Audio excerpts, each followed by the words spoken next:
जय हिंद साथियों। आइए आज हम देखेंगे बिहार एक परिचय, जो कि वस्तुनिष्ठ प्रश्न इसमें देखेंगे, यानी कि ऑब्जेक्टिव प्रकार के यह पुस्तक है और इसमें ऑब्जेक्टिव क्वेश्चन ही देखेंगे। इम्तियाज अहमद तथा रजनीश कुमार इसके राइटर हैं और यह बिल्कुल नवीनतम संस्करण पर आधारित है। बिल्कुल नवीनतम संस्करण पर आधारित है। देख सकते हैं जो वर्तमान जो यह इसका संस्करण है 2023, बिल्कुल नया, यानी कि 11वां संस्करण जो है इस पर आधारित है। तो आइए देखते हैं क्वेश्चन, चलते हैं क्वेश्चन सेक्शन की ओर। पहला जो चैप्टर दिया हुआ है वो है बिहार का इतिहास। बिहार का इतिहास यानी कि ऐतिहासिक स्रोत से हम शुरू करेंगे। ये अध्याय पहला होगा, यानी कि पहला अध्याय होगा और पहला अध्याय में जो बिहार का इतिहास है देखेंगे। पहला नंबर क्वेश्चन दिया हुआ है कि राजनीतिक रत्नाकर पुस्तक के लेखक कौन है। तो राजनीति जो रत्नाकर पुस्तक है इसके लेखक है चंदेश्वर। राजनीति रत्नाकर पुस्तक के लेखक कौन है, तो चंदेश्वर।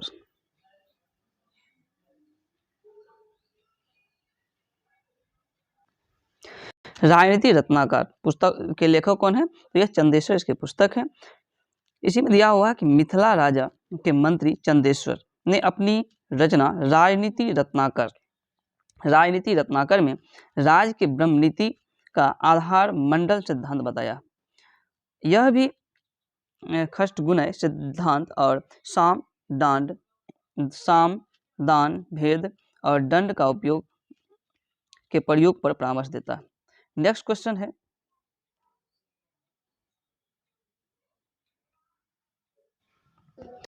कौटिल्य के अर्थशास्त्र जो पुस्तक है यह किस पर आधारित है।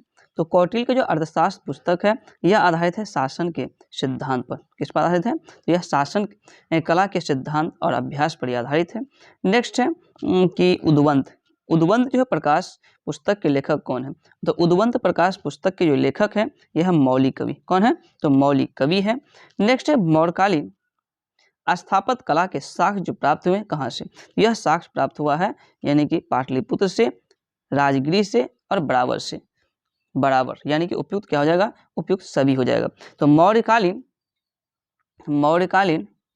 स्थापत्य कला का साक्ष्य पाटलिपुत्र, राजगृह और बराबर से प्राप्त हुआ है। नेक्स्ट है कि बिहार पर गढ़वालों के अधिपत्य का जो प्रमाण मिलता है यह प्रमाण कहाँ से मिलता है, मनेर के ताम्रपत्र से। कहाँ पर से, तो मनेर के ताम्रपत्र से मिलता है। नेक्स्ट है बिहार के किस तुर्क राजवंश के अभिलेख प्राप्त हुए हैं, यह तुगलक वंश। यानी कि बिहार में जो है किस तुर्क राजवंश का अभिलेख प्राप्त हुआ, तो यह तुगलक वंश जिसके संस्थापक गयासुद्दीन तुगलक थे। नेक्स्ट है बिहार के किस क्षेत्र के संबंध में बसातीनुल उन्स एक मूल्यवान स्रोत है। बसातीनुल उन्स तिरहुत के संबंध में कहा गया है। नेक्स्ट है बिहार आने वाले महत्वपूर्ण चीनी यात्री। तो चीनी यात्री बिहार आने वाले कौन था, इसका हो जाएगा सभी, उपयुक्त सभी, यानी कि फाहियान भी बिहार आया था, इत्सिंग भी आया था और युआन चुआंग भी आया था। युआन चुआंग, फाहियान और इत्सिंग। नेक्स्ट क्वेश्चन है कि मुगल काल में बिहार आने वाले प्रथम विदेशी कौन थे। तो मुल्ला ताकिया हो जाएगा, मुगल काल में बिहार आने वाले जो प्रथम विदेशी था। नेक्स्ट है यूरोपीय यात्री जो बिहार नहीं आया था। देखिए यह जो है बर्नी है, यह बिहार नहीं आया था, बल्कि बिहार आया था मैनरिक, जॉन मार्शल और पीटर मुंडी। यह सब बिहार आने वाले जो है यूरोपीय यात्री थे। नेक्स्ट है बहारिस्ताने गोबी किसकी रचना है। ये जो किसकी रचना है, तो यह रचना है मिर्जा नाथन की। किसकी रचना है, मिर्जा नाथन की प्रसिद्ध रचना है। नेक्स्ट है कि प्राचीन बिहार के इतिहास की जानकारी का मुख्य स्रोत जो है क्या है, यह मुख्य स्रोत जो है क्या हो जाएगा, तो मुख्य स्रोत है भग्नावशेष, यात्रा वृत्तांत, तो अभिलेखीय साक्ष्य, उसके बाद सिक्का और धार्मिक ग्रंथ। यह सब जो है बिहार के प्राचीन इतिहास की जानकारी का स्रोत है। इसको हम यानी कि बिहार की जो है प्राचीन बिहार की जानकारी का स्रोत क्या है, तो भग्नावशेष, यात्रा वृत्तांत, अभिलेख, सिक्का और धार्मिक ग्रंथ। नेक्स्ट है कि प्राचीन पाटलिपुत्र के संबंध में जानकारी का स्रोत क्या है, इसका भी ऑल ऑफ दी हो जाएगा, यानी कि भग्नावशेष, यात्रा वृत्तांत और धार्मिक ग्रंथ। यह जो है प्राचीन पाटलिपुत्र के संबंध में जानकारी का मुख्य स्रोत है। नेक्स्ट है कि बिहार में मौर्यकालीन अभिलेख जो प्राप्त हुए यह कहाँ से प्राप्त हुआ? यह जो प्राप्त हुआ है सी हो जाएगा इसका आंसर, यानी कि लोरिया अरेराज से, उसके बाद लोरिया नंदनगढ़ से, और सहसराम से, फिर रामपुरवा से हो जाएगा। नेक्स्ट है अशोक के लघु शिलालेख जो प्राप्त हुआ है, तो यह जो है सहसराम से। अशोक का लघु शिलालेख कहाँ से? तो सहसराम से प्राप्त हुआ। नेक्स्ट है बिहार से प्राप्त मौर्यकालीन अभिलेख की जो भाषा पूछा गया है कि बिहार से प्राप्त मौर्यकालीन अभिलेखों का जो भाषा है कैसी भाषा थी? प्राकृतिक हो जाएगा। कैसा? प्राकृत। नेक्स्ट है बिहार से प्राप्त मौर्यकालीन अभिलेख की लिपि, यानी कि मौर्यकालीन जो अभिलेख प्राप्त हुआ है उनका लिपि पूछ रहा है, तो यह क्या हो जाएगा? ब्राही हो जाएगा। कौन सा लिपि? तो बिहार से प्राप्त मौर्यकालीन जो लिपि है वो ब्राही है। नेक्स्ट है मृतुल अहवाल किसकी रचना है? तो मृतुल अहवाल जो है यह रचना मुल्ला बहबहानी का। किसका? तो मुल्ला बहबहानी। नेक्स्ट है मध्यकालीन मिथिला के इतिहास का जो स्रोत, इतिहास के स्रोत जो महत्वपूर्ण है यह कौन सा हो जाएगा? तो ऑल ऑफ दीज हो जाएगा, यानी कि कृतिलता, कृति पताका और वर्ण रत्नाकर। वर्ण रत्नाकर यानी कि कृतिलता, कृति पताका, वर्णाकर, यह जो मिथिला मध्यकालीन मिथिला के इतिहास के महत्वपूर्ण स्रोत है। नेक्स्ट है बिहार में धातु प्रशस्तर युगिन जो अवशेष जो प्राप्त हुआ है यह भी कौन हो जाएगा? सभी हो जाएगा, यानी कि बिहार में जो किस धातु के प्रशस्तर युगिन अभिलेख प्राप्त हुआ है अवशेष, तो यह है चिरांद छपरा से, चेचर वैशाली तथा सोनपुर से, और मनेर से यह सब प्राप्त हुआ है। नेक्स्ट क्वेश्चन है दोस्तों कि बिहार के नवादा जिला, बिहार की जो नवादा जिला है यहाँ से अप्सर से प्राप्त अभिलेख में किस राजवंश के बारे में जानकारी मिलती है? तो परवर्तीय गुप्त वंश, परवर्तीय गुप्त वंश के संबंध में जो है जानकारी प्राप्त होती है। नेक्स्ट है बिहार प्रांत के आरा से प्राप्त देववर्णाक का लेख और शाहपुर जो पटना में पड़ता है एवं मंदार बांका से प्राप्त लेखों की में जानकारी प्राप्त होता है यह परवर्तीय गुप्त वंश के बारे में। देववर्णाक के अभिलेख में परवर्तीय गुप्त शासक देवगुप्त, विष्णुगुप्त और जीवित गुप्त द्वितीय के नाम मिलता है। नेक्स्ट क्वेश्चन है कि पाल शासकों के बारे में जानकारी जो दिया गया है, तो पाल शासक के बारे में जानकारी मिलती है देवपाल के मुंगेर अभिलेख से और नारायण पाल के भागलपुर ताम्रपत्राभिलेख से, महिपाल प्रथम के नालंदा और मुजफ्फरपुर अभिलेख से। इस सब के बारे में पाल शासकों के संबंध में जानकारी प्राप्त होता है। नेक्स्ट है बिहार के लिए सर्वाधिक प्राचीन साहित्य स्रोत कौन सा है? यह अथर्ववेद हो जाएगा। बिहार के लिए प्राचीन सर्वाधिक जो है साहित्यिक स्रोत अथर्ववेद हो जाएगा। नेक्स्ट है बिहार में स्थित महाजनपद के बारे में जो जानकारी प्राप्त होता है यह अंगुत्तरनिका है। मतलब कि देखिए महाजनपद जानते हैं कुल कितने महाजनपद हैं? तो कुल 16 महाजनपद हैं। तो 16 महाजनपद की जो जानकारी प्राप्त होता है अंगुत्तरनिका में। इनमें से बिहार में कुल कितना महाजनपद प्राप्त होता है? तो 3 महाजनपद जो है बिहार में स्थित था। तो 16 महाजनपद ओवरऑल भारत, 3 महाजनपद बिहार, इतना याद रखना आपको। नेक्स्ट है कि नालंदा के सराय टीला में उत्खनन से जो प्राप्त हुआ है यह पाल काल का जो है, यानी कि पाल काल का बौद्ध विहार, पाल काल का बौद्ध विहार।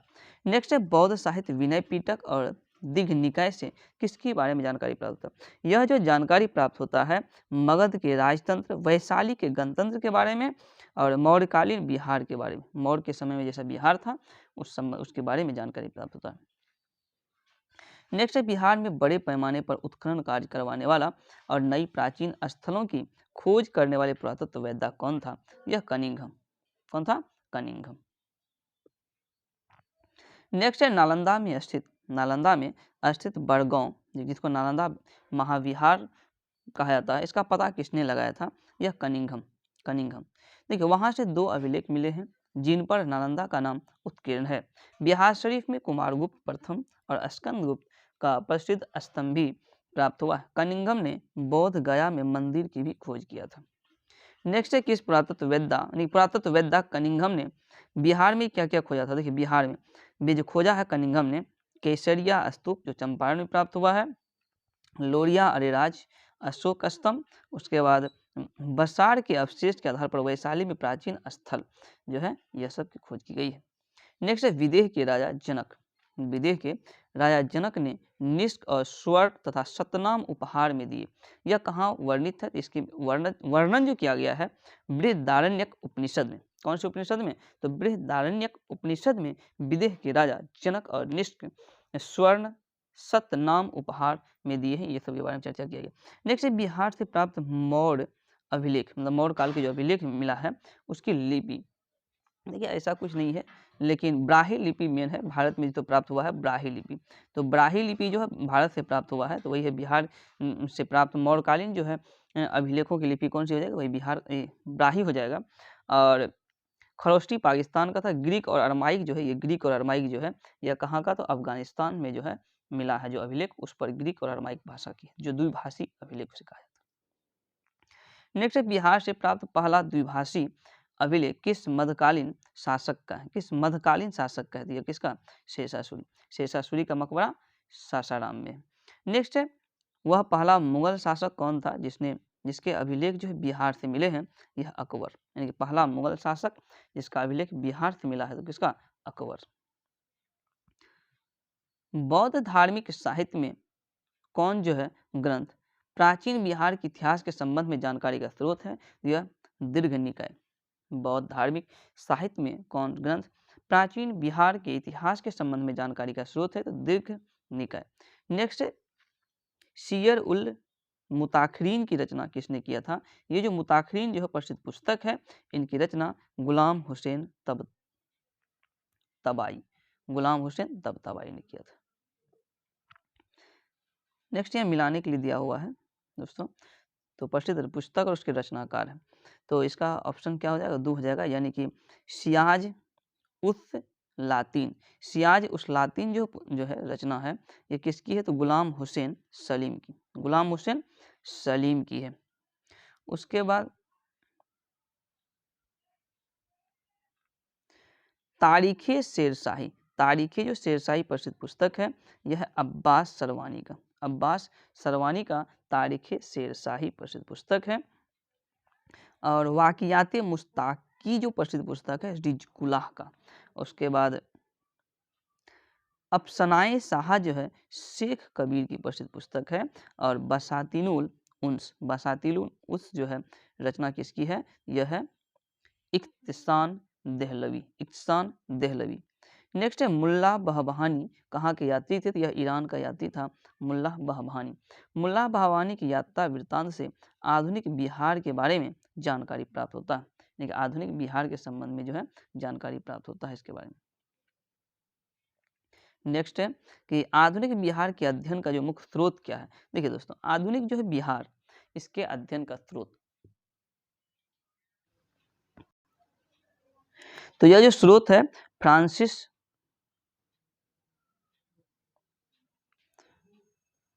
फ्रांसिस बुकनान द्वारा संकलित विभिन्न रिपोर्ट और district gazetteer, land survey and settlement report तथा Fort William India House correspondence series, यह सब जो है आधुनिक बिहार के अध्ययन के संबंध में जानकारी प्राप्त। नेक्स्ट है कौटिल्य के अर्थशास्त्र किस पहलू पर प्रकाश डाला गया?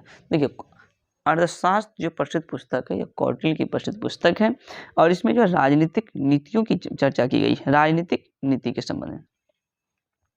नेक्स्ट है अप्सर से प्राप्त एक मंदिर के भग्नावशेष प्राप्त हुए हैं। इनके दीवारों पर कथा जो अंकित किया गया है रामायण का, किसकी कथा? राम। अब देखेंगे प्राचीन बिहार, प्राचीन बिहार जिसमें पूर्व ऐतिहासिक बिहार के को सबसे पहले देखेंगे।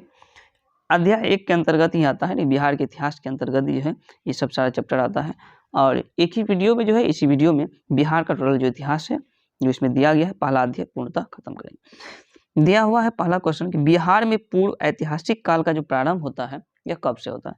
तो दोस्तों ये जो बिहार में पूर्व ऐतिहासिक काल जो बिहार में प्रारंभ होता है, यह 40,000 ईस्वी पूर्व। कितना? तो 40,000 ईस्वी पूर्व। नेक्स्ट है बिहार में पूर्व ऐतिहासिक काल के अवशेष जो प्राप्त हुए हैं, यह अवशेष कहाँ से प्राप्त हुए? यह हुआ कुल्हाड़ियाँ के फलक से, और चाकू एवं खुरपी तथा मृदभांड, यह सब जो है प्राप्त हुआ अवशेष। नेक्स्ट है बिहार में आदि मानव का निवास जो है, आदि मानव का निवास के प्रारंभिक साक्ष्य कहाँ से प्राप्त हुआ? तो मुंगेर और नालंदा से। कहाँ से? मुंगेर और नालंदा से बिहार में आदि मानव के निवास के आरंभिक साक्ष्य प्राप्त हुए। नेक्स्ट क्वेश्चन है कि बिहार में आदि मानव की उपस्थिति के आरंभिक साक्ष्य। तो उपस्थिति के जो आरंभिक साक्ष्य है पूर्व प्रशस्तर युग। कहाँ से? तो पूर्व प्रशस्तर युग से प्राप्त हुए। नेक्स्ट है बिहार में मध्यवर्ती प्रशस्तर युग के जो साक्ष्य प्राप्त हुए, मध्यवर्ती तो मुंगेर से, मध्यवर्ती मुंगेर से। नेक्स्ट है बिहार में चिरांद जो सारण में, चिरांद सारण तथा चेचर वैशाली से किस युग के अवशेष मिले हैं? तो नव प्रशस्तर युग के अवशेष प्राप्त हुए। नेक्स्ट है बिहार में ताम्र प्रशस्तर युग के परवर्ती चरण के अवशेष कहाँ से मिले हैं? तो यह मिला है चिरांद सारण से, चेचर वैशाली से, सोनपुर तथा मनेर, यानी कि ऑल ऑफ दीज सभी हो जाएगा। अब देखेंगे ऐतिहासिक काल का आरंभ। बिहार एक परिचय वस्तुनिष्ठ। नेक्स्ट है पहला नंबर क्वेश्चन दिया हुआ है कि बिहार सहित पूर्वी भारत में आर्यों के आगमन जो हुआ यह अनुमानतः उत्तर वैदिक काल में हुआ, लगभग 800 ईस्वी पूर्व में। उत्तर वैदिक काल 800 ईस्वी पूर्व। नेक्स्ट है बिहार सहित पूर्वी भारत में आर्यों का विस्तार में जो सहायक था यह लोहे का उपयोग। बिहार सहित पूर्वी भारत में आर्यों के विस्तार में सहायक कौन था? तो लोहे का उपयोग। नेक्स्ट क्वेश्चन है कि श्रुति तथा किंवदंती के अनुसार महाभारत युद्ध में के समय बिहार में मुख्यतः राजा जो थे कौन कौन थे? राज्य कौन कौन था? तो मगध, विदेह, अंग और लिच्छवी। मगध, विदेह, अंग, लिच्छवी। महाभारत युग के समय बिहार के मुख्य ये सब राज्य था। नेक्स्ट है वेद के किस ग्रंथ में बिहार के विदेह राज्य में आर्यों के आगमन और निवास के साक्ष्य प्राप्त होते हैं? शतपथ ब्राह्मण में। किसमें? शतपथ ब्राह्मण। विदेह की प्रथम चर्चा शतपथ ब्राह्मण में ही किया गया है। नेक्स्ट क्वेश्चन है बिहार का कौन सा प्राचीन राज्य जो है आरंभ में बहुत दिनों तक आर्यावर्त के बाहर था तथा अनार्य जाति के लोगों का आवास स्थल रहा है? तो मगध। कौन सा? मगध। नेक्स्ट है बिहार में उपनिषद काल में ब्राह्मण धर्म तथा ज्ञान का महान केंद्र कौन था? विदेह। बिहार में उपनिषद काल में ब्राह्मण धर्म तथा ज्ञान का महान केंद्र विदेह था। विदेह के राजा जनक प्रसिद्ध दार्शनिक थे। विदेह के राजा जनक प्रसिद्ध दार्शनिक थे। यह राज व्याकरण, साहित्य और दार्शन शास्त्र पर आधारित था। नेक्स्ट है कि अथर्ववेद में व्रातृत्व शब्द का प्रयोग जो है किस राज्य के लोगों के लिए किया गया? तो यह जो है मगध के लिए। व्रात शब्द का प्रयोग मगध के लिए। अथर्ववेद के एक सूक्त में पहली बार मगध का वर्णन मिलता है। नेक्स्ट है बिहार का कौन सा राज्य उत्तर वैदिक काल का एक महत्वपूर्ण राज्य था? तो विदेह। विदेह जो है उत्तर वैदिक काल का एक महत्वपूर्ण राज्य था बिहार में। नेक्स्ट है बिहार की भौगोलिक क्षेत्र की चर्चा सर्वप्रथम किस साहित्य में मिलती है? भौगोलिक क्षेत्र की, तो शतपथ ब्राह्मण में। देखिए बिहार की भौगोलिक क्षेत्र की चर्चा सबसे पहले शतपथ ब्राह्मण में ही मिलती है। अब महाजनपद काल। तो जैसा कि जानते हैं कि महाजनपद काल भारत में कुल कितना 16 महाजनपद का उदय हुआ था। किस शताब्दी? 6ठी शताब्दी से। देखिए 16 महाजनपद का उदय भारत में किस शताब्दी में हुआ? 6ठी शताब्दी में। इनमें से बिहार में कुल कितने महाजनपद थे? तो अभी जस्ट बताए हैं आपको कि 3 महाजनपद जो है बिहार में था। कितना? 3 महाजनपद कहाँ था? बिहार में।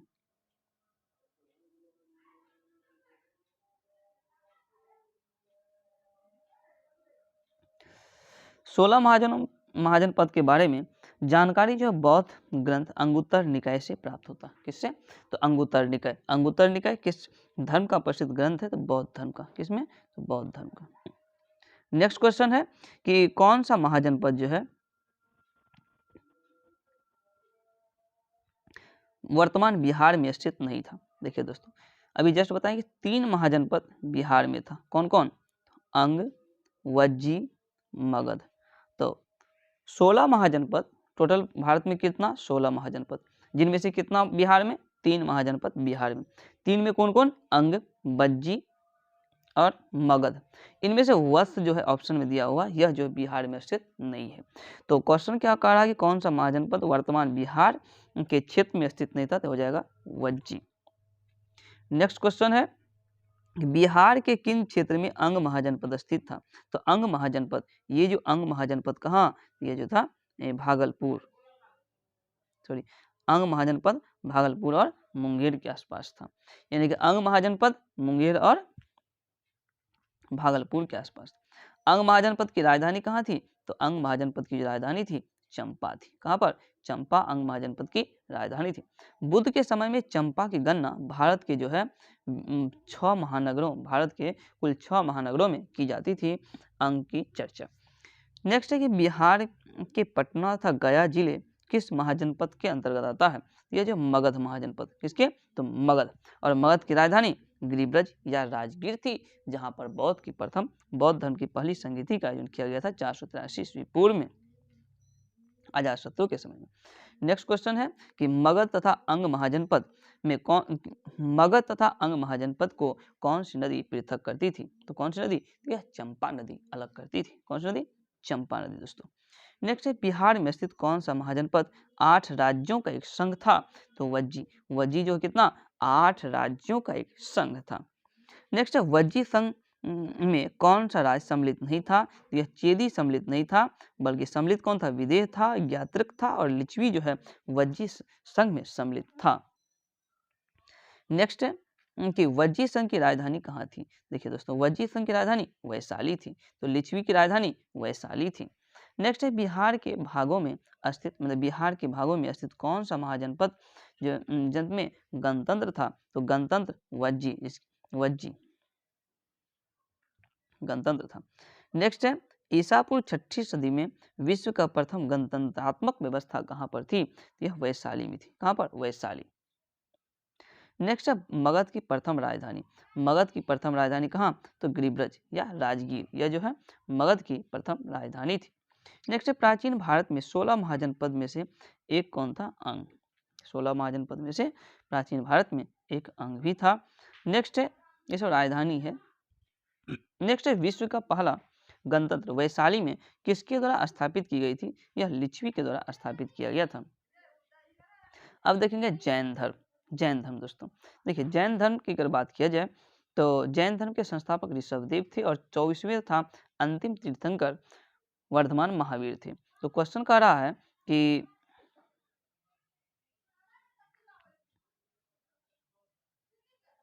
जैन धर्म के वास्तविक संस्थापक तथा 24वें तीर्थंकर वर्धमान महावीर, इनका जन्म कहाँ हुआ था? इनका जन्म कुंडग्राम में हुआ था। कहाँ पर हुआ था? वर्धमान महावीर का जन्म कुंडग्राम में हुआ था। इनके बचपन का नाम वर्धमान थे। बचपन का नाम वर्धमान महावीर का जन्म कुंडग्राम बिहार में हुआ था। वर्तमान में यह कहाँ, किस जिला में? तो वैशाली जिला में स्थित है। महावीर स्वामी का जन्म का वर्ष जो है 540 ईस्वी पूर्व माना जाता है। जन्म का वर्ष 540 ईस्वी, कुंडग्राम बिहार, कुंडग्राम वर्तमान में वैशाली के नाम से जाना जाता है। बचपन का नाम वर्धमान था।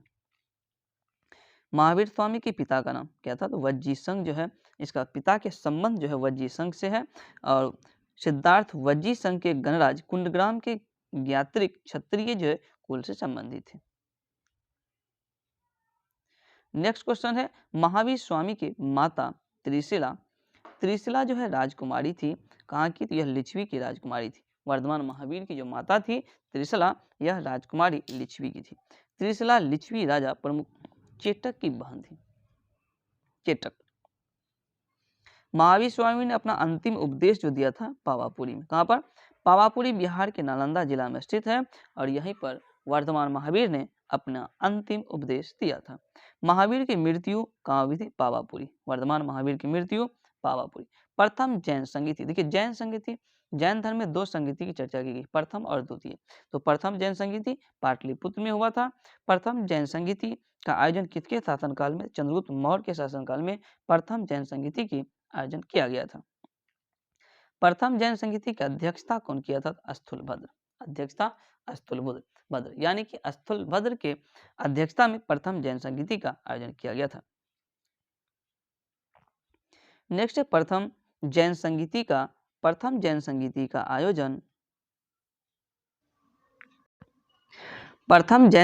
का आयोजन पाटलिपुत्र में हुआ था। जिनमें क्या क्या कार्य किया गया था? इसमें दोस्तों कार्य किया गया था जैन धर्म के महत्वपूर्ण 12 अंगों का प्रणय किया गया तथा जैन धर्म के 2 भाग श्वेतांबर और दिगंबर में विभाजित हो गया था। तो प्रथम जैन संगीति में श्वेतांबर और दिगंबर नामक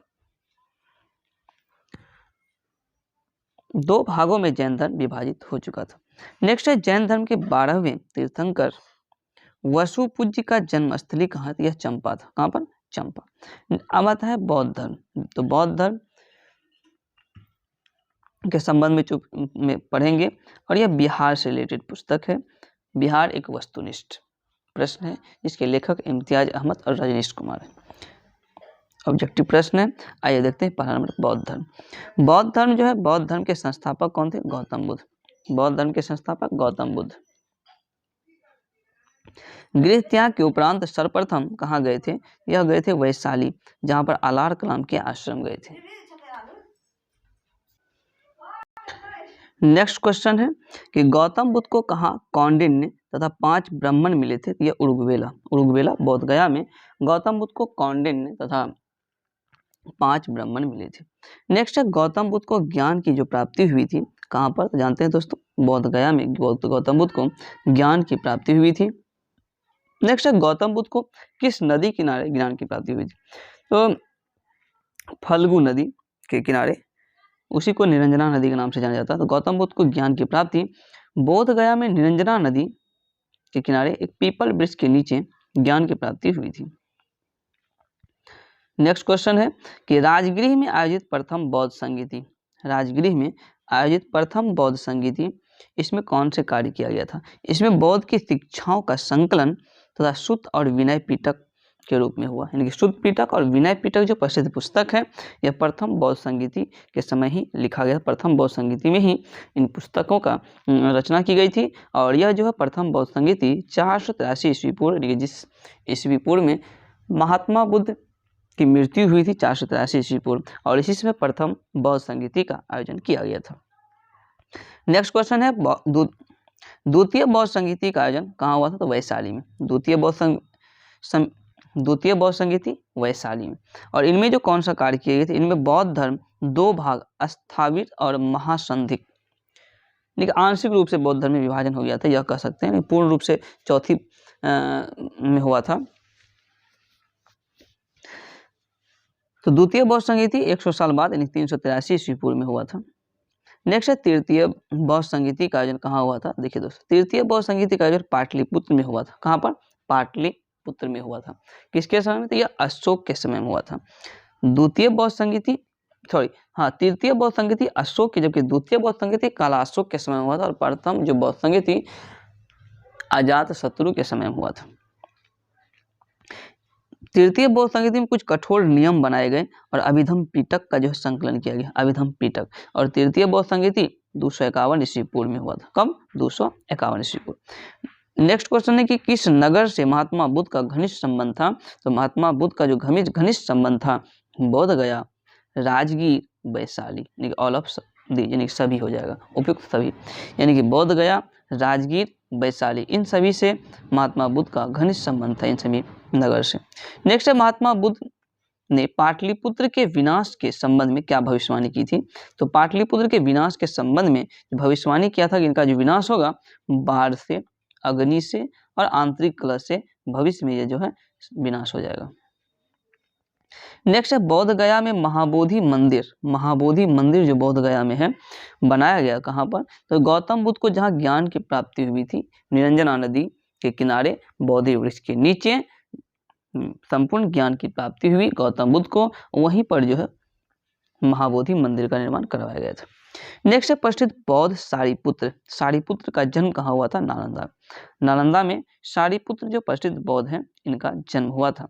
अब देखेंगे दोस्तों मगध साम्राज्य का उत्थान, मगध साम्राज्य। तो आइए देखते हैं, पहला क्वेश्चन दिया हुआ है कि प्राचीन भारत में साम्राज्य की जो शुरुआत और विकास का श्रेय किसे जाता है? तो यह मगध को। यानी कि प्राचीन भारत में साम्राज्यवाद की शुरुआत और विकास का श्रेय मगध को जाता है। नेक्स्ट है मगध राज की आरंभिक जो राजधानी कहाँ थी? गिरिब्रज। मगध की आरंभिक राजधानी गिरिब्रज, राजगीर या राजगृह भी कहा जाता है इसको। नेक्स्ट है महाभारत और पुराणों के अनुसार मगध की जो सर्वप्रथम राजवंश कौन सा था? तो यह जो बृहदत्त, यानी कि महाभारत तथा पुराणों के अनुसार मगध की सर्वप्रथम जो है राजवंश था बृहदत्त राजवंश जरासंध के पिता बृहदत्त से प्रारंभ होता है। नेक्स्ट है मगध जनपद के जो संस्थापक, तो यह जो मगध जनपद के संस्थापक बृहदर्थ तथा जरासंध को कहा जाता है, बृहदर्थ तथा जरासंध। नेक्स्ट है मगध का वास्तविक संस्थापक किसे माना जाता है। देखिए दोस्तों, मगध का वास्तविक संस्थापक बिंबिसार हो जाएगा। बिंबिसार मगध के वास्तविक संस्थापक थे। इनका शासनकाल 544 से लेकर 493 ईस्वी पूर्व तक रहा था। नेक्स्ट है बिंबिसार एवं अजातशत्रु किस वंश से संबंधित थी। तो यह जो है हर्यक वंश, हर्यक वंश के संस्थापक बिंबिसार, बिंबिसार के बाद उसका पुत्र अजातशत्रु, अजातशत्रु अपने पिता बिंबिसार की हत्या करके मगध पर जो है कि का शासक बना था। तो इसलिए जो है कि हर्यक वंश को पितृहंता वंश भी कहा जाता है, क्योंकि अजातशत्रु की भी हत्या उनके पुत्र जो उदयन ने कर दिया था।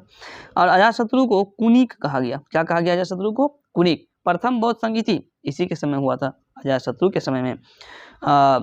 बिंबिसार को श्रेणिक कहा गया, बिंबिसार को श्रेणिक। और बिंबिसार महात्मा बुद्ध के मित्र भी था, बिंबिसार महात्मा बुद्ध के मित्र भी थे। आइए देखते हैं नेक्स्ट क्वेश्चन। मगध साम्राज्य का उत्कर्ष जो है प्रारंभ होता है बिंबिसार के शासन से। मगध साम्राज्य का उत्कर्ष बिंबिसार के शासक। बिंबिसार ने किस राजकुमारी के साथ विवाह किया था? तो देखिए, कौशल की देवी से, चलना से और खेमा, यानी सभी से जो है उपयुक्त तीनों से जो इन्होंने विवाह संबंध स्थापित किया था। तो बिंबिसार ने वैवाहिक संबंधों द्वारा अपनी स्थिति सुदृढ़ किया और कौशल से की खेमा जो पंजाब की थी, और चलना जो वज्जी संघ की थी, राजकुमारी थी। नेक्स्ट है बिंबिसार ने बृहदत्त को पराजित कर कौन सा राज्य जीत लिया था? तो अंग। बिंबिसार ने बृहदत्त को पराजित कर अंगराज को जीत लिया था। नेक्स्ट है हर्यक वंश का दूसरा शासक कौन था? हर्यक वंश के संस्थापक बिंबिसार। दूसरा जो शासक कौन था? बिंबिसार का जो बेटा था कौन? अजातशत्रु, जो कि अपने पिता की हत्या, पिता बिंबिसार की हत्या कर के जो है अजातशत्रु ने गद्दी पर बैठा था। हर्यक वंश के दूसरे शासक अजातशत्रु बना। अजातशत्रु का शासनकाल 493 ईस्वी से लेकर 461 यानी 493 ईस्वी पूर्व हो जाएगा, ईस्वी पूर्व 493 ईस्वी पूर्व से 461 ईस्वी पूर्व तक जो है अजातशत्रु का शासनकाल रहा। नेक्स्ट है राजगीर में दुर्ग तथा स्तूप की स्थापना मगध के किस शासकों ने किया था? तो अजातशत्रु ने किया था। नेक्स्ट है वज्जी संघ के लिच्छवियों को पराजित करने वाला मगध का शासक कौन था? अजातशत्रु। अजातशत्रु ने लिच्छवियों को पराजित किया था और अपने राज्य में मिला लिया था। नेक्स्ट है अजातशत्रु के साथ प्रेम संबंध के लिए चर्चित नर्तकी आम्रपाली कहाँ की थी? तो आम्रपाली वैशाली की थी। कहाँ की थी? वैशाली। नेक्स्ट है अजातशत्रु ने किसके साथ जो है प्रथम बार रथ, मुसल और महाशिलाकंटक नामक हथियार का प्रयोग किया था? तो यह जो है रथ, मुसल और महाशिलाकंटक नामक जो है हथियार का जो प्रयोग किया था लिच्छवी के विरुद्ध, और उसे जीता भी था दोस्तों। नेक्स्ट है प्रथम मगध साम्राज्य के उत्कर्ष किस शताब्दी में हुई थी? यह ईसा पूर्व 6ठी शताब्दी। कौन सी? ईसा पूर्व 6ठी। देख सकते हैं बीपीएससी 42वीं में यह क्वेश्चन पूछा हुआ भी है। नेक्स्ट है पाटलिपुत्र नगर की स्थापना किस शासक ने की थी? पाटलिपुत्र नगर की जो स्थापना उदयन ने। पाटलिपुत्र उदयन किस वंश के शासक था? तो यह जो हर्यक वंश के संस्थापक बिंबिसार। बिंबिसार के बाद कौन बना? अजातशत्रु। और अजातशत्रु के बाद उदयन जो है अजातशत्रु की हत्या कर गद्दी पर बैठा था। अजातशत्रु के बाद उदयन मगध की गद्दी पर बैठा और उसे उदयभद्र भी कहा जाता, यानी कि अजातशत्रु को उदयन को उदयभद्र भी कहा जाता है।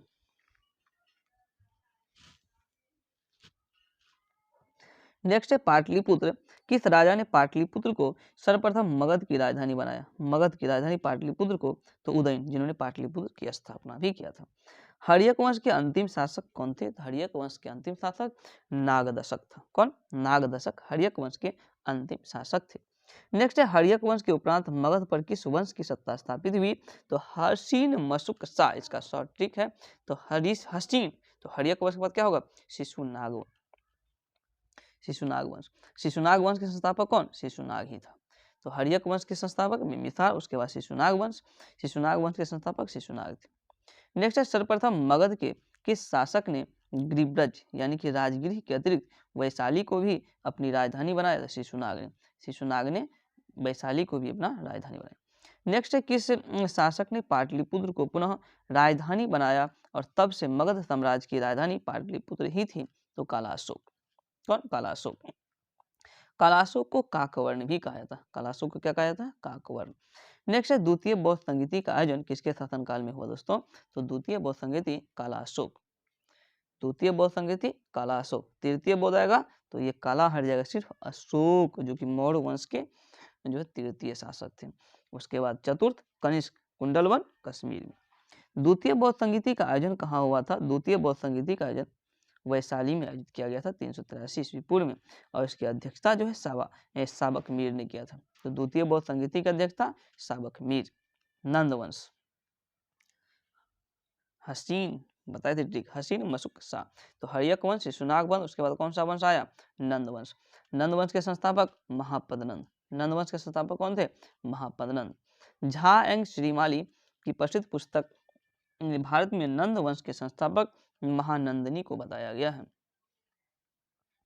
नेक्स्ट है मगध के किस शासक को कली का अंश, क्या? कली का अंश, परशुराम अवतार, क्षत्रिय का नाश, सर्व छत्रांग तथा एक छत्र और एकराट कहा गया है? यह महापदनंद। यानी कि महापदनंद को कली का अंश, परशुराम अवतार, क्षत्रियों को नाश करने वाला ये सब कहा गया महापदनंद को।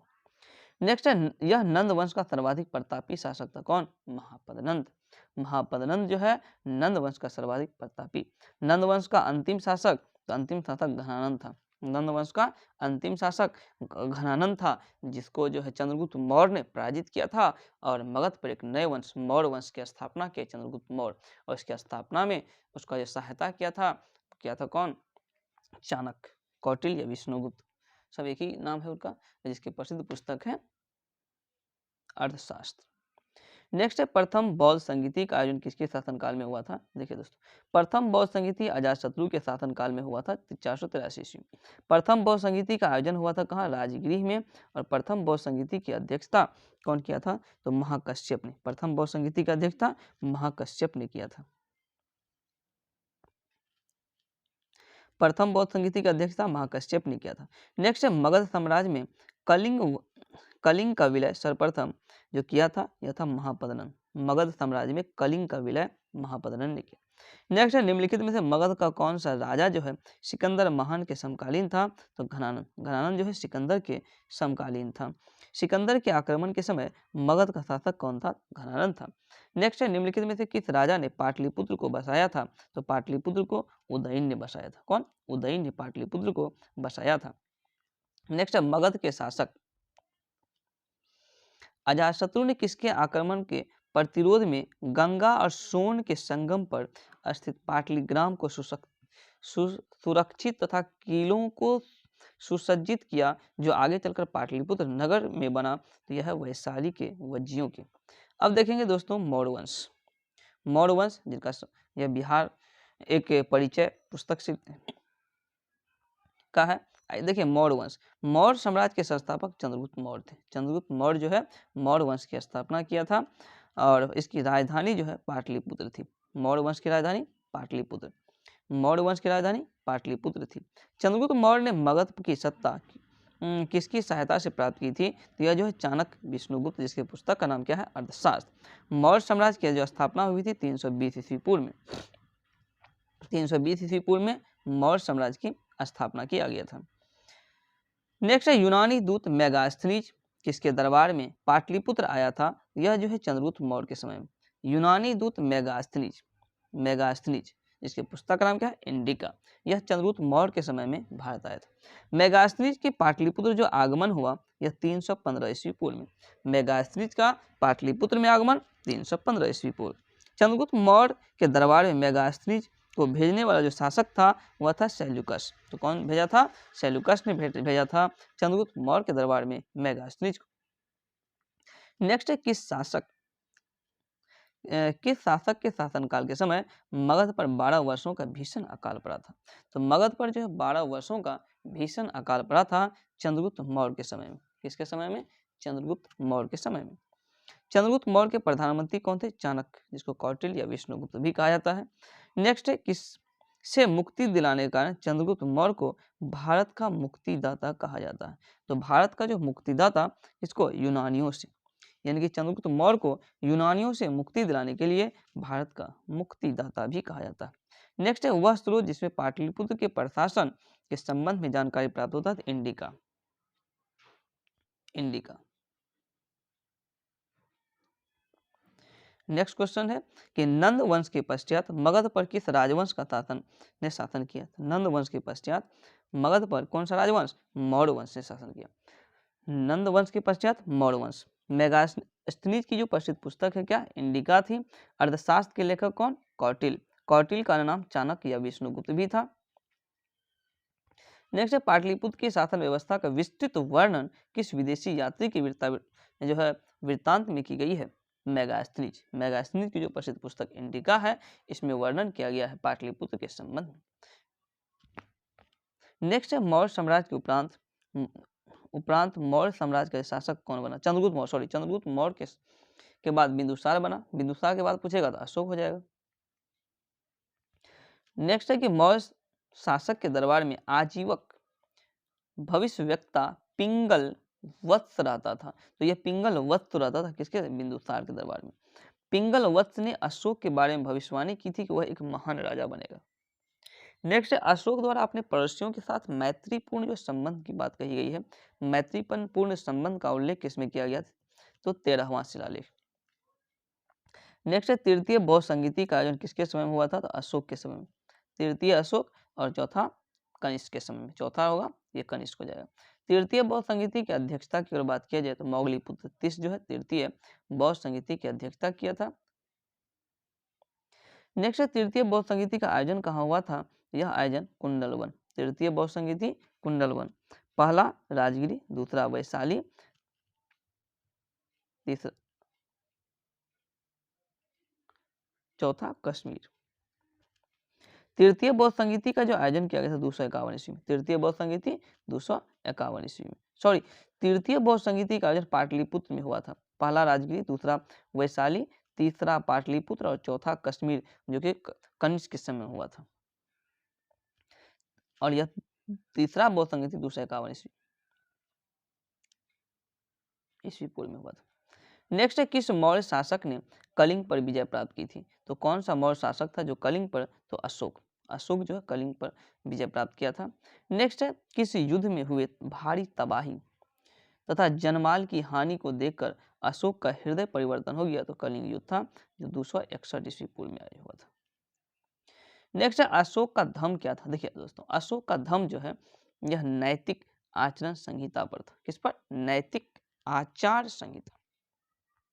नेक्स्ट है मौर्य साम्राज्य का केंद्रीय जो है न्यायालय कहाँ स्थित था? यह कहाँ? पाटलिपुत्र। पाटलिपुत्र में था मौर्य साम्राज्य का केंद्रीय न्यायालय। नेक्स्ट है अशोक ने अपने धम्म यात्रा के अंतर्गत सर्वप्रथम किस जगह की यात्रा की थी? यह बोध गया। अशोक ने अपने धम्म यात्रा के अंतर्गत सर्वप्रथम बोध गया की यात्रा किया था। नेक्स्ट है अशोक ने अपने धम्म यात्रा के अंतर्गत बोध गया की यात्रा अपने राज्याभिषेक कौन से वर्ष किया था? अपने राज्याभिषेक इन्होंने 10वें वर्ष। अशोक ने अपने धम्म यात्रा के अंतर्गत बोध गया की यात्रा किया था और यह बोध गया की यात्रा 10वें वर्ष राज्याभिषेक के 10वें वर्ष किया था। राज्याभिषेक के कौन सा वर्ष? तो यह 10वां वर्ष किया था। नेक्स्ट है कि अशोक के स्तंभ लेख में बिहार के किस जिले से प्राप्त हुए हैं? यह चंपारण से। अशोक का स्तंभ लेख चंपारण। नेक्स्ट है बिहार से प्राप्त होने वाले अशोक के स्तंभ लेख कौन सा नहीं है? तो रूमीदई नहीं है। कौन? तो लोरिया अरेराज, लोरिया नंदनगढ़ और रामपुरवा। नेक्स्ट है अशोक के समय मौर्य साम्राज्य में 5 प्रांत का उल्लेख मिलता है, जिनमें से एक प्राची या प्राची प्रांत था जो पूर्वी प्रदेश था, जिसकी राजधानी पाटलिपुत्र थी। राजधानी कहाँ? पाटलिपुत्र। नेक्स्ट है पाटलिपुत्र में स्थित चंद्रगुप्त का महल जो बना हुआ था यह किसका? लकड़ी का। पाटलिपुत्र में स्थित चंद्रगुप्त का महल लकड़ी का बना हुआ था। किसका था? लकड़ी का। चंद्रगुप्त मौर्य के राजप्रासाद जो कहाँ स्थित था? यह स्थित कुम्हरार पाटलिपुत्र में। कुम्हरार से 80 स्तंभों वाला मौर्यकालीन सभागार या राजमहल के अवशेष भी प्राप्त हुए। नेक्स्ट है किस विद्वान ने चंद्रगुप्त मौर्य के राजप्रसाद के बारे में कहा है कि इसकी शान शौकत का मुकाबला ना तो सूसा और ना ही एक वेतन कर सकते हैं। यह एरियन ने कहा था। कौन? एरियन ने कहा था चंद्रगुप्त मौर्य के संबंध में। नेक्स्ट है, चंद्रगुप्त मौर्य के राजप्रसाद के बारे में किसने कहा था? यह प्रसाद मानव कृति नहीं बल्कि देवताओं द्वारा निर्मित है। यह फाहियान ने कहा था। यानी कि चंद्रगुप्त मौर्य के जो है महल को देखकर यह कहा था कि यह जो है मानव निर्मित नहीं लगता है, ऐसा लगता है कि इनके निर्माण देवताओं ने किया था। फाहियान। नेक्स्ट है, किस शासक ने गया के निकट बराबर की पहाड़ियों में आजीवक के लिए गुफाओं का निर्माण कराया था? तो आजीवकों के लिए गुफाओं का निर्माण करवाया था अशोक ने। कौन? अशोक। किस शासक ने गया के निकट बराबर की पहाड़ियों में आजीविकों के लिए गुफाओं का निर्माण करवाया था? तो अशोक ने करवाया था।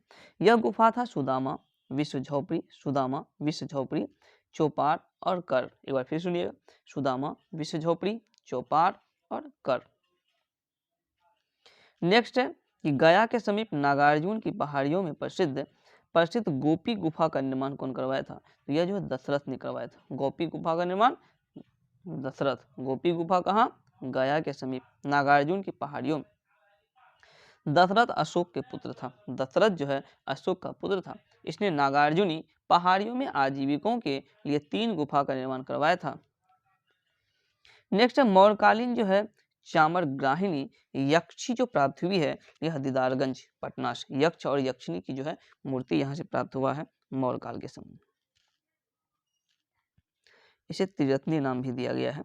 नेक्स्ट है, बिहार के किस स्थान से मौर्यकाल के बारे में बने जैन तीर्थंकर की प्रतिमा प्राप्त हुई है? तो लोहानीपुर से। कहाँ पर?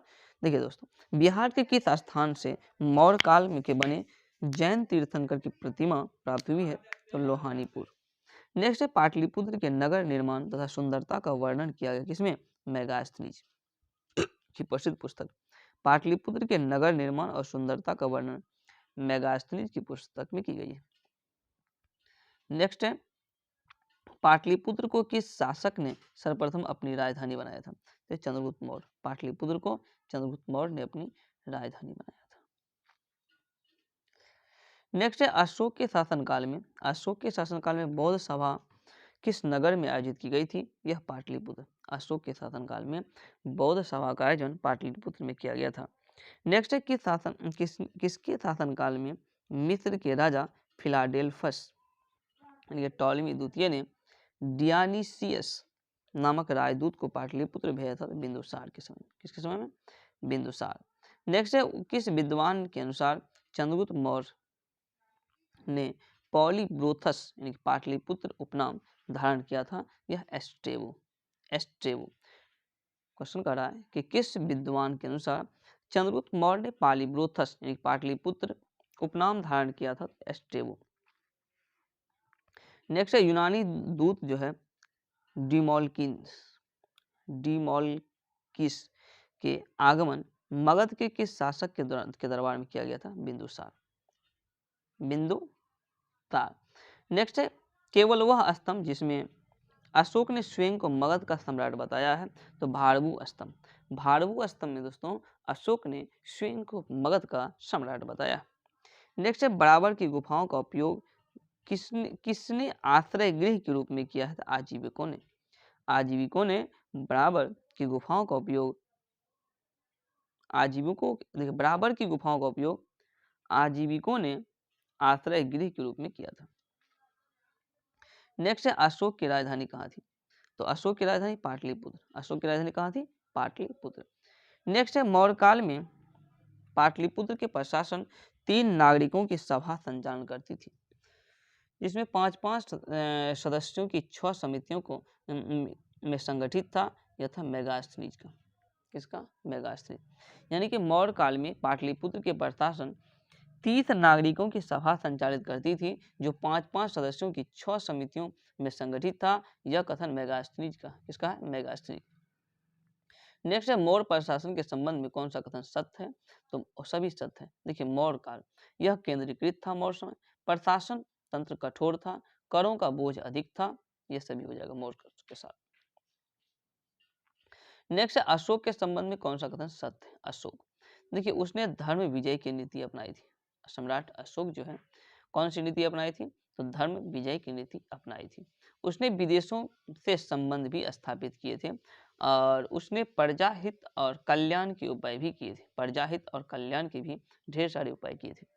नेक्स्ट है देवनामपीय, यानी कि देव नामपीय के नाम से प्रसिद्ध किस शासक ने अपने आप को संबोधित किया है, यह अशोक। अशोक जो है जो मौर्य वंश के तीसरे शासक थे, यानी कि मौर्य वंश के संस्थापक चंद्रगुप्त मौर्य था, उसके बाद बिंदुसार आया, फिर अशोक।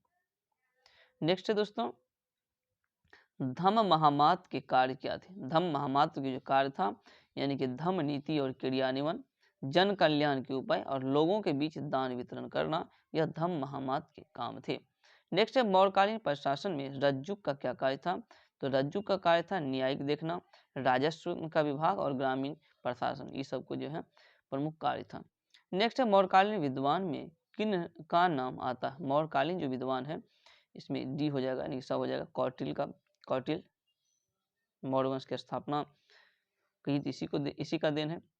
उसके बाद पाणिनि, उसके बाद उपावर्त, इन तीनों विद्वान का नाम महत्वपूर्ण से आता है। नेक्स्ट है मौर्यकालीन स्थापत्य के सुंदर उदाहरण जो मिलता है, इसका भी हो जाएगा, क्या हो जाएगा, सुंदर जो मिलता है। पाटलिपुत्र स्थित राजप्रसाद के अवशेष, दीदारगंज की यक्षी और बराबर की गुफा, यह मौर्यकाल के स्थापत्य का जो है एग्जाम्पल प्राप्त होता है। नेक्स्ट है अशोक की धम्म नीति की जानकारी किससे प्राप्त होती है, तो यह अशोक की धम्म नीति यानी कि अशोक स्तंभ लेख से और द्वादश लेख से और 7वें अभिलेख से अशोक के धम्म नीति के बारे में जानकारी प्राप्त होती है। नेक्स्ट है दोस्तों कि अशोक ने किस अभिलेख में दान और धम्म दान के अंतर को स्पष्ट किया गया है, यह नवम शिलालेख। इसमें नवम। नेक्स्ट है मौर्य सम्राट के पतन का कारण इसमें कौन शामिल नहीं है, आर्थिक संकट। यानी कि मौर्य सम्राट के पतन जो आर्थिक संकट के कारण नहीं हुआ था, तो विदेशी आक्रमण के कारण हुआ था, प्रांतीय विद्रोह के कारण हुआ था और अयोग्य शासक। नेक्स्ट है मौर्योत्तर काल देखेंगे। अब क्या देखेंगे, मौर्योत्तर काल।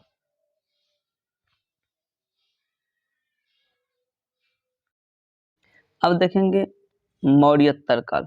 मौर्योत्तर काल में बिहार।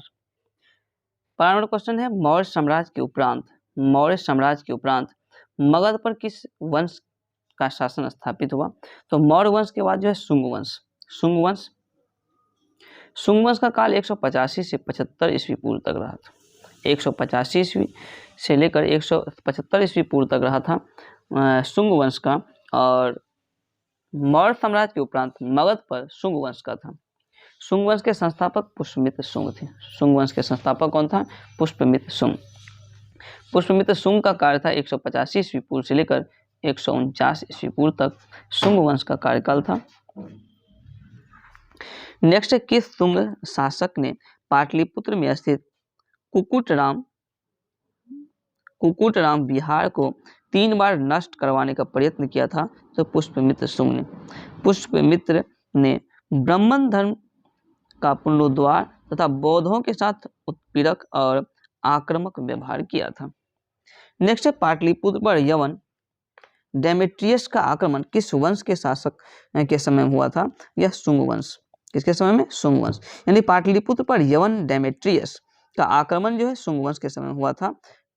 नेक्स्ट क्वेश्चन है पाटलिपुत्र पर डेमेट्रियस का आक्रमण कब हुआ था, तो ये 185 ईस्वी पूर्व। पाटलिपुत्र पर डेमेट्रियस का आक्रमण 185 ईस्वी पूर्व। नेक्स्ट है मगध का प्रथम ब्राह्मण राज की स्थापना कौन किया था, पुष्पमित्र ने। मगध पर प्रथम ब्राह्मण राज जो है मगध पर प्रथम पुष्पमित्र शुंग के द्वारा स्थापित हुआ था। नेक्स्ट है शुंग वंश के पतन के बाद मगध पर किस वंश का शासन स्थापित हुआ, तो कौन सा वंश, कर्ण वंश। शुंग वंश के पतन के बाद कर्ण वंश का शासन 75 ईस्वी पूर्व से लेकर 30 ईस्वी पूर्व तक रहा कर्ण वंश। उसके बाद कर्ण वंश के संस्थापक कौन थे, तो कर्ण वंश के संस्थापक वसुदेव थे कर्ण वंश के संस्थापक। शुंग वंश का अंतिम शासक देवभूमि था। शुंग वंश का अंतिम शासक देवभूमि की हत्या करके उसके सचिव वसुदेव ने मगध पर कण्व वंश की नींव डाली थी। कण्व वंश की सत्ता जो समाप्त हुई यह आंध्र सातवाहनों ने, कण्व वंश की सत्ता समाप्त कौन किया? तो आंध्र सातवाहनों ने किया था।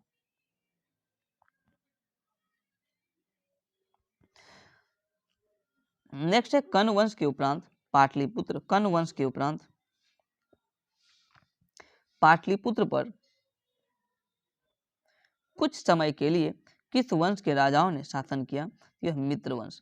कण्व वंश के उपरांत पाटलिपुत्र पर कुछ समय के लिए किस वंश के राजाओं ने शासन किया? तो मित्र वंश।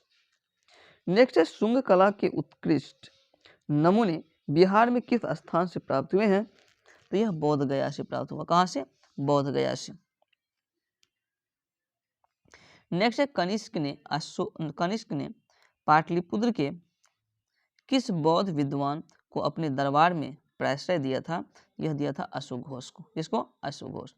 कनिष्क पाटलिपुत्र के राजा को बुरी तरह परास्त किया तथा हरजाने के रूप में यहाँ से अश्वघोष बुद्ध के भिक्षापात तथा एक अद्भुत मुर्गा ले आया था। मुर्गा भी लाया था। देख रहे हैं दोस्तों। नेक्स्ट है कि मगध पर शासक करने वाले राजवंश का जो सही क्रम क्या था? यह था हर्यक वंश, शिशुनाग वंश, नंद वंश, मौर्य वंश, शुंग वंश और कण्व वंश। यानी कि हसीन, मशुक, हसीन, हर्यक वंश, शिशुनाग वंश और नंद वंश, मशुक, मौर्य वंश, शुंग वंश, कण्व वंश। ऐसे शुंग वंश की राजधानी कहाँ थी? तो पाटलिपुत्र। शुंग वंश की राजधानी कहाँ थी? पाटलिपुत्र। कण्व वंश की राजधानी कहाँ थी? पाटलिपुत्र। कलिंग शासक खारवेल ने मगध पर जो आक्रमण किया था, यह आक्रमण किया था पहली शताब्दी ईस्वी पूर्व के अंत में। पहली शताब्दी ईस्वी पूर्व के अंत में यह आक्रमण किया था।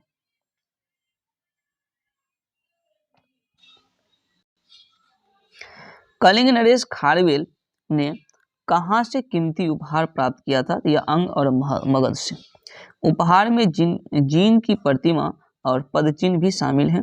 नेक्स्ट है कुषाण साम्राज्य के पतन के उपरांत संभवतः मगध पर जो शासन रहा है लिच्छवियों का। कुषाण साम्राज्य के पतन के उपरांत संभवतः मगध पर लिच्छवियों का शासन था। किसका? लिच्छवियों का। कुछ इतिहासकारों के अनुसार मगध पर शक मुंडों का नियंत्रण हो गया था। किसका? तो शक मुंडन का। नेक्स्ट है गार्गी संहिता। गार्गी संहिता ने पाटलिपुत्र पर यवनों के आक्रमण का उल्लेख है। यह आक्रमण किसके शासनकाल में हुआ है? तो पुष्यमित्र शुंग। किसका? तो पुष्यमित्र शुंग। नेक्स्ट है सुप्रसिद्ध बौद्ध विद्वान अश्वघोष को प्रश्रय देने वाला शासक कौन था? तो कनिष्क। अश्वघोष को प्रश्रय देने वाला शासक कौन था? तो यह था कनिष्क। नेक्स्ट है गुप्तकालीन बिहार देखेंगे। गुप्तकाल के संबंध में बिहार की क्या स्थिति थी, इनके संबंध में अब देखेंगे दोस्तों। आइए देखते हैं। पहला क्वेश्चन दिया हुआ है, चंद्रगुप्त प्रथम का राज्याभिषेक जो हुआ था यह पाटलिपुत्र में। चंद्रगुप्त प्रथम का राज्याभिषेक कहाँ हुआ था? पाटलिपुत्र में। नेक्स्ट है चंद्रगुप्त के पाटलिपुत्र में राज्याभिषेक और गुप्त वंश की स्थापना का जो वर्ष था यह 320 ईस्वी। कौन था? कब था? 320 ईस्वी। नेक्स्ट है कि किस शासक ने वैशाली के लिच्छवी राजकुमारी कुमार देवी से विवाह किया था? तो ये जो कुमार देवी से विवाह किया था कौन किया था? चंद्रगुप्त द्वितीय ने। चंद्रगुप्त द्वितीय। नेक्स्ट है चंद्रगुप्त प्रथम ने 320 ईस्वी में महाराजा धीराज की उपाधि धारण किया था। कौन सी उपाधि धारण किया था दोस्तों? महाराजा धीराज की उपाधि धारण किया था। कहाँ पर? तो पाटलिपुत्र में। 320 ईस्वी में चंद्रगुप्त ने गुप्त संबंध चलवाया। तो गुप्त संबंध 320 ईस्वी, कहीं कहीं 319 ईस्वी भी देखने को मिल सकता है। नेक्स्ट है किस शासक ने स्वयं को लिच्छवी दोहित कहा है? तो स्वयं को जो लिच्छवी दोहित कहा है यह समुद्रगुप्त ने। कौन? समुद्रगुप्त। नेक्स्ट है बिहार में गुप्त शक्ति के संगठन का श्रेय किसको जाता है? चंद्रगुप्त द्वितीय को। बिहार में गुप्त शक्ति के संगठन का श्रेय चंद्रगुप्त द्वितीय को जाता है। नेक्स्ट है गुप्त साम्राज्य की प्रथम राजधानी कहाँ थी? गुप्त साम्राज्य की प्रथम राजधानी पाटलिपुत्र था। नेक्स्ट है किस शासक ने श्रीलंका के राजा मेघवर्मन ने गया में एक बौद्ध मठ स्थापित करने की अनुमति मांगी थी? तो समुद्रगुप्त। नेक्स्ट है नालंदा विश्वविद्यालय की स्थापना किस युग में हुई थी? यह गुप्त काल में हुआ था नालंदा विश्वविद्यालय की स्थापना।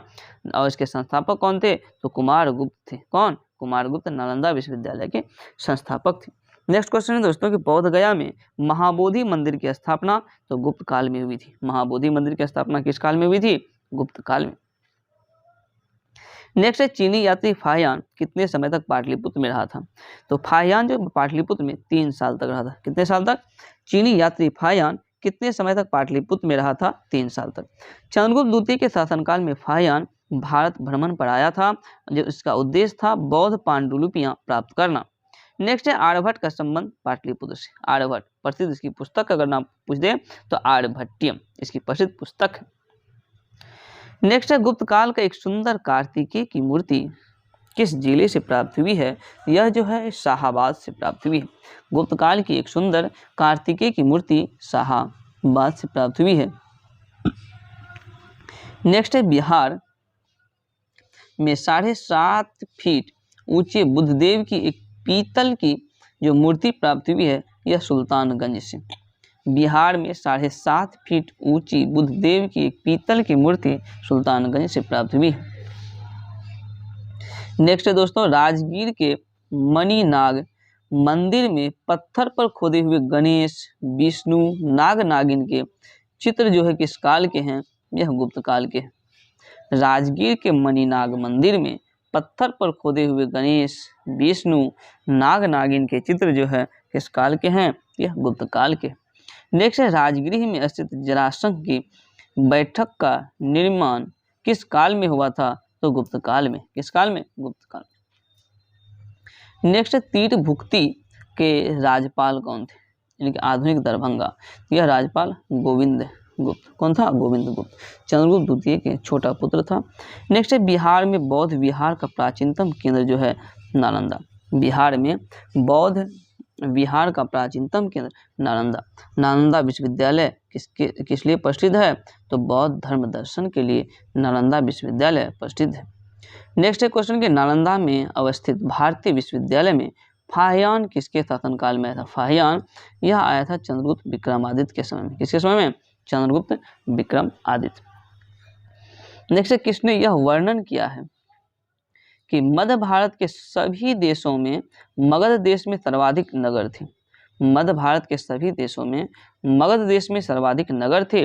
धनपतियों ने यहाँ चिकित्सालय बनवाए जहाँ रोगियों को मुफ्त भोजन तथा दवाएं दी जाती थी। यह फाहियान ने कहा। किसने वर्णन किया है? तो फाहियान ने ऐसा वर्णन किया। कौन? फाहियान। नेक्स्ट क्वेश्चन है कि गुप्त संवत कब प्रारंभ हुआ था दोस्तों? तो अभी जस्ट बताएं गुप्त संवत जो है 320 ईस्वी में प्रारंभ हुआ था। कब? तो 320 ईस्वी गुप्त संवत 320 ईस्वी। नेक्स्ट है निम्नलिखित शासकों में से किसे भारत का नेपोलियन कहा जाता है? तो भारत का नेपोलियन समुद्रगुप्त को कहा जाता है। भारत का नेपोलियन समुद्रगुप्त। नेक्स्ट है सौराष्ट्र और मालवा क्षेत्र की विजय किस गुप्त सम्राट ने की थी? तो यह चंद्रगुप्त द्वितीय विक्रमादित्य ने किया था। सौराष्ट्र और मालवा क्षेत्र का विजय चंद्रगुप्त द्वितीय विक्रमादित्य ने किया था। नेक्स्ट क्वेश्चन है प्रयाग प्रशस्ति के रचयिता? तो यह जो है हरिसेन। प्रयाग प्रशस्ति के रचयिता हरिसेन थे। नेक्स्ट है किस गुप्त सम्राट ने दक्षिण भारत में सफल सैनिक अभियान किया था? दोस्तों दक्षिण भारत में सफल सैनिक अभियान तो समुद्रगुप्त। कौन? समुद्रगुप्त ने किया था। नेक्स्ट है प्रयाग प्रशस्ति में किस सम्राट के विजय के अभियान की चर्चा की गई है? समुद्रगुप्त की। किसके? तो समुद्रगुप्त की। नेक्स्ट क्वेश्चन है कि गुप्त साम्राज्य के पतन का क्या कारण था? किस कारण से आखिर गुप्त साम्राज्य जो है पतन की ओर बढ़ गया? तो गुप्त साम्राज्य के पतन का कारण सी नंबर आंसर हो जाएगा, यानी कि हून का आक्रमण। इसका आक्रमण दोस्तों? हून का आक्रमण। प्रशासन के सामंती स्वरूप था और कमजोर शासन व्यवस्था, ये तीनों जो है मुख्य रूप से उत्तरदायी हैं गुप्त साम्राज्य के पतन का। नेक्स्ट है मगध पर मिहिर कुल का आक्रमण किस शासक समय में हुआ था? नरसिंहगुप्त। मगध पर मिहिर कुल का आक्रमण जो है नरसिंहगुप्त के समय में हुआ था दोस्तों। नेक्स्ट है कि गुप्त काल ज्ञान विज्ञान के विकास और स्वर्णिम युग था। गुप्त काल जो है ज्ञान विज्ञान के विकास का स्वर्णिम युग था। इनमें योगदान देने वाले जो प्रमुख विद्वान कौन कौन थे गुप्त काल में? तो एक ऐसे भी पूछा सकता है या पूछा सकता है इन सब विद्वान का संबंध किस काल से? जैसे आर्यभट्ट का संबंध जो किस काल से है? तो गुप्त वंश। तो गुप्त वंश के जो प्रमुख विद्वान थे, बड़ा मिहिर, क्या आंसर हो जाएगा? सी नंबर हो जाएगा, बड़ा मिहिर, आर्यभट्ट और ब्रह्मगुप्त। ब्राह्मीर, आर्यभट्ट और ब्रह्मगुप्त हो जाएगा दोस्तों। अब देखते हैं मगध के प्रवर्ती गुप्त शासक। मगध के प्रवर्ती गुप्त शासक, मगध के प्रवर्ती गुप्त शासक के संस्थापक कौन था? यह कृष्णगुप्त था। कौन? कृष्णगुप्त, सॉरी कौन था? कृष्णगुप्त। कृष्णगुप्त का शासनकाल 510 से लेकर 525 ईस्वी तक था और यह जो मगध के प्रवर्ती गुप्त वंश के संस्थापक। नेक्स्ट क्वेश्चन है कि मगध के किस प्रवर्ती गुप्त शासक ने मौखरी शासक को पराजित किया था? यह जो कुमारगुप्त तृतीय, मौखरी शासक को कुमारगुप्त तृतीय ने पराजित किया था। नेक्स्ट क्वेश्चन है दोस्तों, मौखरी शासक ने किसे परास्त कर मगध के अधिकांश भागों को जीत लिया था? दामोदर गुप्त। नेक्स्ट है हर्षवर्धन ने किसे मगध के क्षेत्र में अपना प्रतिनिधि बनाया था? तो हर्षवर्धन जो प्रतिनिधि माधव गुप्त। हर्षवर्धन ने किसे मगध के क्षेत्र में अपना प्रतिनिधि बनाया था? तो माधव गुप्त। नेक्स्ट है हर्षवर्धन के मृत्युत्तर यानी कि हर्षवर्धन के मरणोपरांत बिहार के कुछ क्षेत्रों में कुछ समय के लिए तिब्बत की संप्रभुता स्थापित हो गई थी, जिसका अंत किसने किया? यह आदित्य सेन ने किया। यानी कि हर्षवर्धन के मृत्युपरांत बिहार के कुछ क्षेत्रों में कुछ समय के लिए तिब्बत की संप्रभुता स्थापित हो गई थी, जिसका अंत जो किया था, यह किया था आदित्य सेन ने। कौन किया था?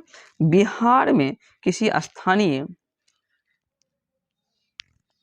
शासक अर्जुन ने चीनी यात्रियों को क्षति पहुंचाई और प्रतिशोध में तिब्बत और नेपाल की सेनाओं ने बिहार पर आक्रमण कर दिया था।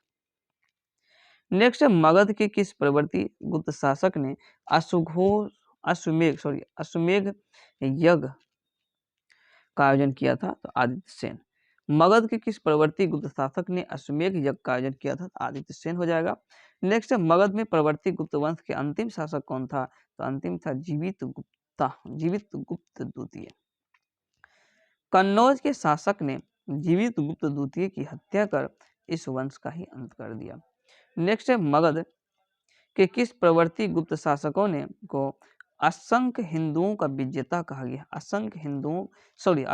असंख्य शत्रुओं का विजेता यह कृष्णगुप्त। यह विद्वानों द्वारा सदा घिरा रहता था। यानी कि मगध के किस प्रवर्ती गुप्त शासक को असंख्य शत्रुओं का विजेता कहा गया है? तो यह कृष्णगुप्त को कहा गया है दोस्तों।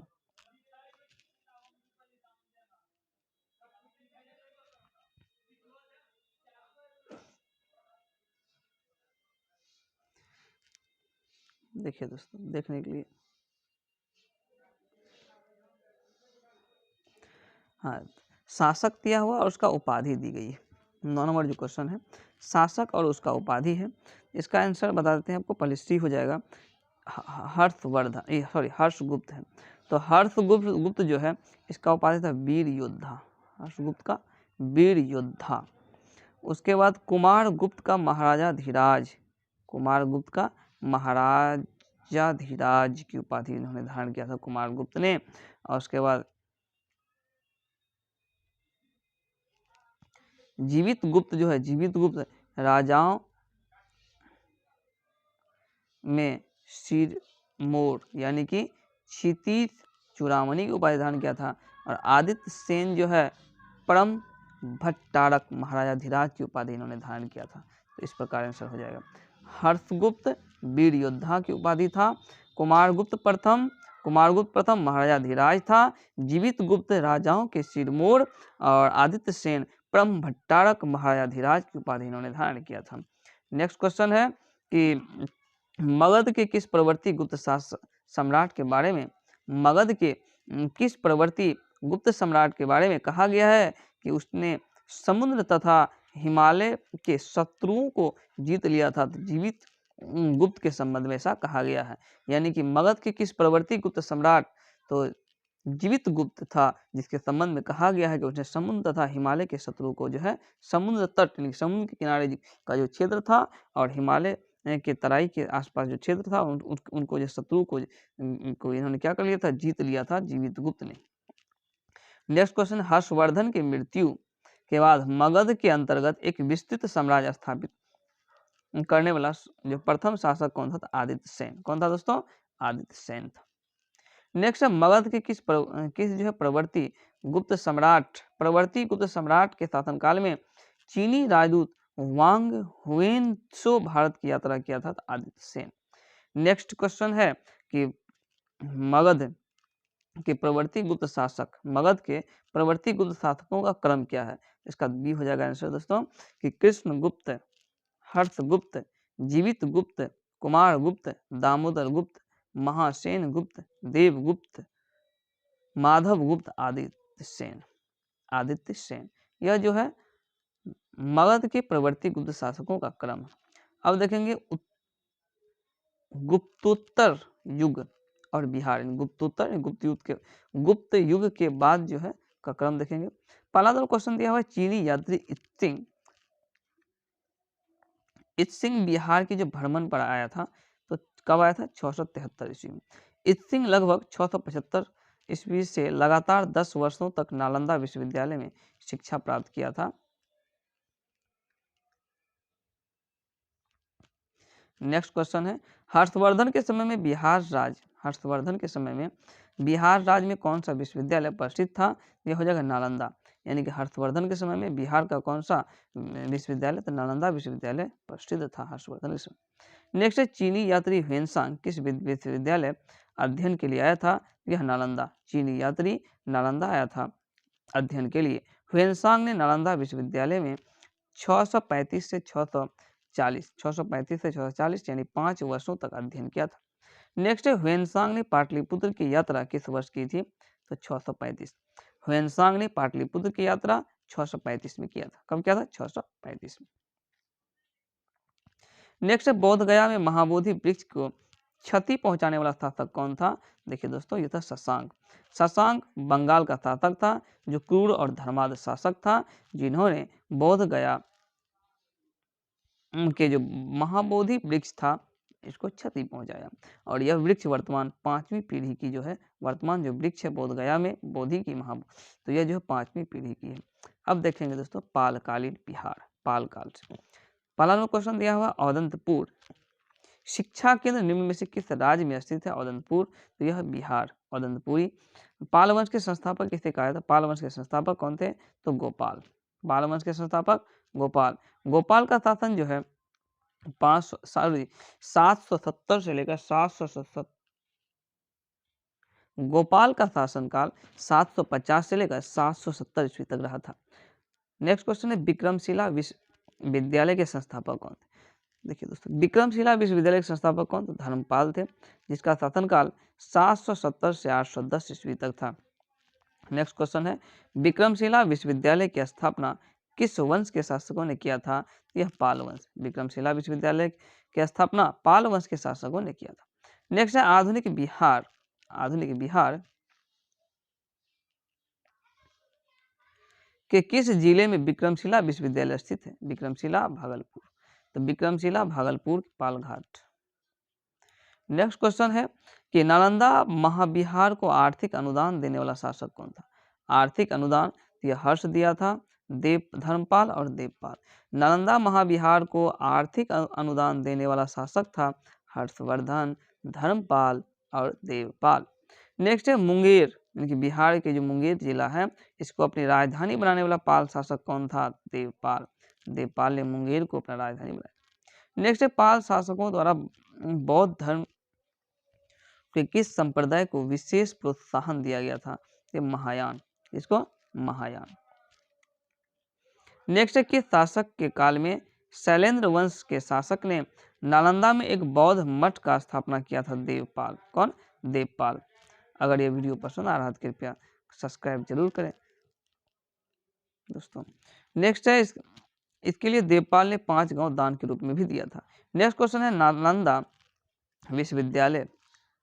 विश्वविद्यालय के खर्च के लिए किसने 200 गांव को दान में दिया था? 200 गांव। तो धर्मपाल।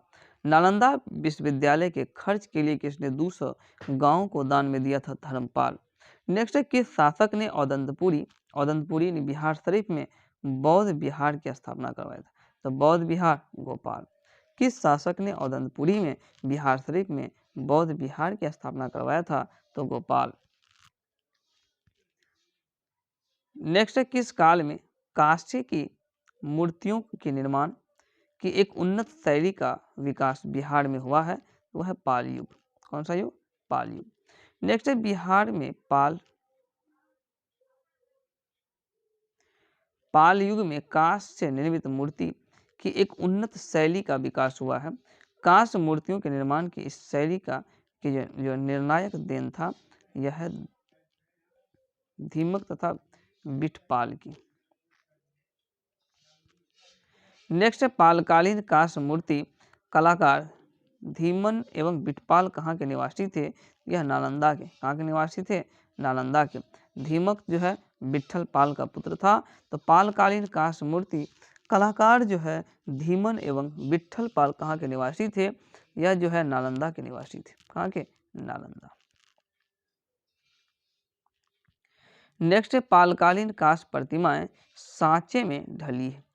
पालकालीन जो है कांस्य की प्रतिमाएं सांचे में ढली हुई है, इसका जो साक्ष्य मिलता है नालंदा एवं कुकड़ीहार गया से। नालंदा एवं कुकड़ीहार। नेक्स्ट है, पालकालीन मूर्ति कलाकार धीमन एवं विट्ठल पाल जो है समकालीन थे। यह धर्मपाल और एवं देवपाल के समकालीन थे। नेक्स्ट क्वेश्चन है दोस्तों कि चित्रित पांडुलिपि अष्ट सहस्राधिक प्रजापरमित और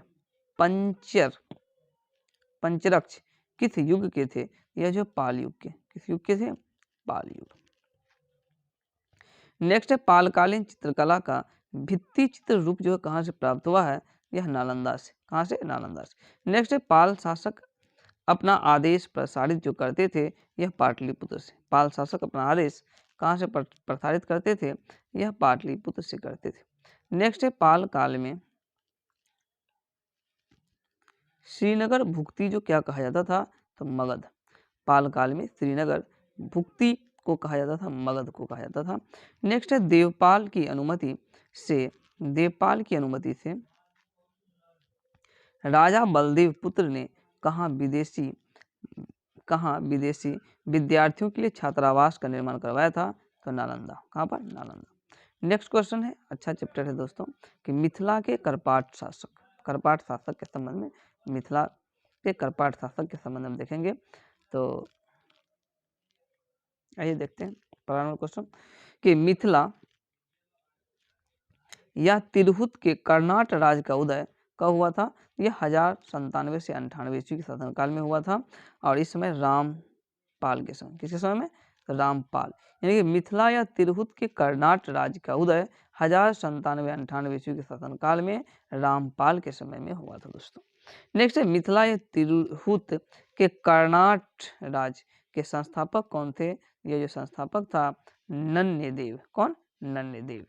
नेक्स्ट है, मिथिला के कर्नाट शासकों की राजधानी कहाँ थी? यह राजधानी थी कहाँ पर दोस्तों? तो सिमरावगढ़। कहाँ थी? सिमरावगढ़। नेक्स्ट है, कर्नाट वंश का अंतिम शासक कौन था दोस्तों? यह हरि सिंह। कर्नाट वंश का अंतिम शासक हरि सिंह। कर्नाट वंश का पूर्णतः जो अंत हुआ 1378 ईस्वी तक। कर्नाट वंश का पूर्णतः अंत 1378। नेक्स्ट है, बिहार में किसके समय में पंजी प्रबंध का विकास हुआ? पंजी प्रबंध, यह कर्नाट शासक। बिहार में किसके समय में पंजी प्रबंध का विकास हुआ? तो कर्नाट शासक के समय में हुआ था। नेक्स्ट है, तिब्बती इतिहासकार धर्मस्वामी तिरहुत जो आया था, यह आया था 1234 ईस्वी। तिब्बती इतिहासकार धर्मस्वामी तिरहुत आया था 1234। नेक्स्ट है, बख्तियार खिलजी के आक्रमण के समय कर्नाट राज्य पर किसका शासक था? यह शासक नरसिंह देव का था। किसका शासक था दोस्तों? नरसिंह देव का था। बख्तियार खिलजी के आक्रमण के समय कर्नाट राज्य पर। नेक्स्ट क्वेश्चन है कि तुर्क सेनापति